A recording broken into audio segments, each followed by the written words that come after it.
Man of God, all through when I was born and grew up, I've listened to hundreds of pastors. I have followed Benny Hinn carefully for a long time. I didn't meet Kathryn Coleman. I've read all her books. Long before we all realized that maybe there's a problem with TD Jakes, I have followed TD Jakes' messages. I have followed T.L. Osborne. I've read their books. All their books I have seen, I've read all. I've followed them carefully. I never liked normal church. If it was not supernatural, it was not for me.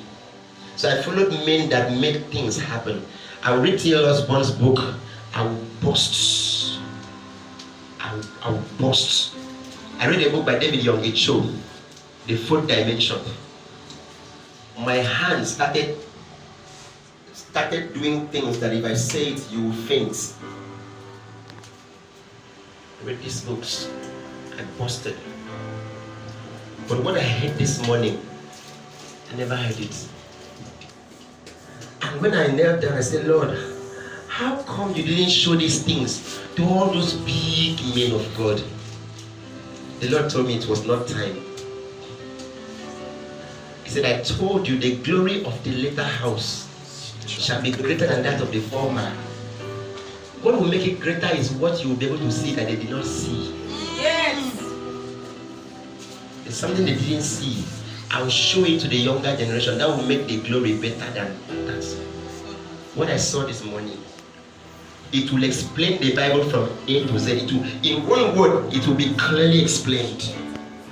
And you now understand why Christianity is a difficult thing for so many people.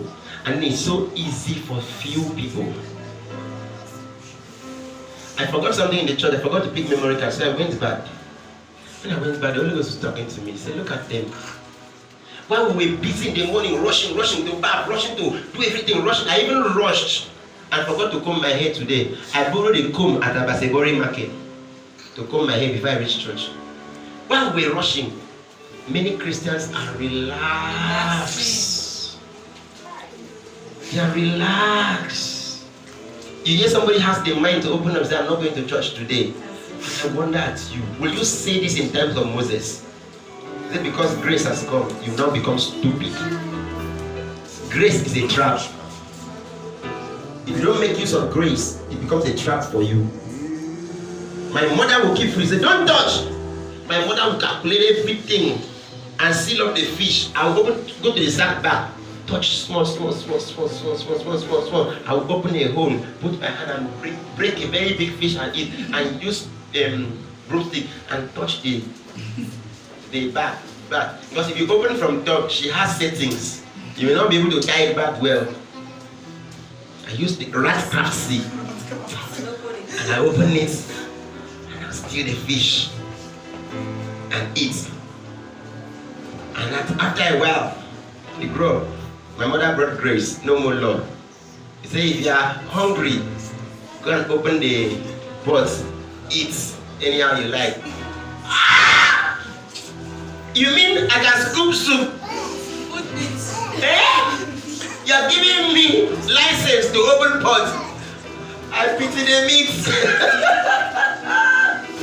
I didn't know that grace was a trap.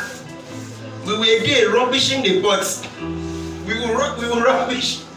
Soup will still be full, nothing left inside. Rubbished it. And one day my mother called us. I said, I did that to test you.